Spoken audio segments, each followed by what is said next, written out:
expand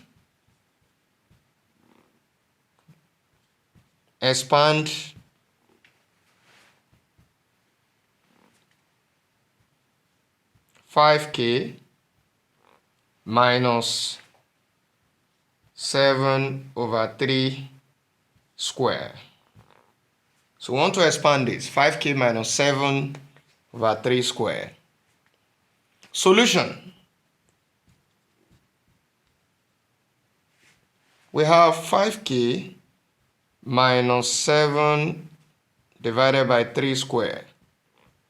Now, based on the algebraic identity here, a minus b square is equal to the first one square, a square, then minus 2 into first one a, second one b, then the second one square.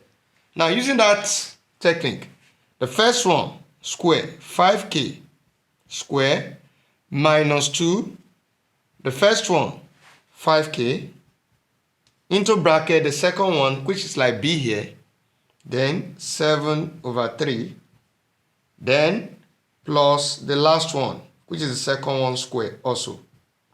Now we simplify this. The 2 will affect each item inside the bracket. So we have 5 square,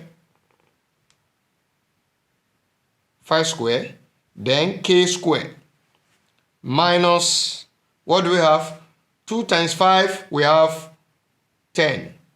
So 2 times 5, that is 10. So we have 10k times 7 divided by 3. Then plus, what do we have here? 7 square divided by what? 3 square. The 2 will affect both numerator and denominator. So what do we have? 5 square. That's 5 times 5, that is 25. So we have 25k square minus, now this is like 10/1. So we have 10k times 7, that is 70k. So 1 times 3 for the denominators, that's 3. So we can have this to be 70 divided by 3k. Then plus, what do we have here? 7 square. 7 times 7, that is 49. Divided by 3 square. 3 times 3, that is 9. So that is the solution to the problem. Thank you.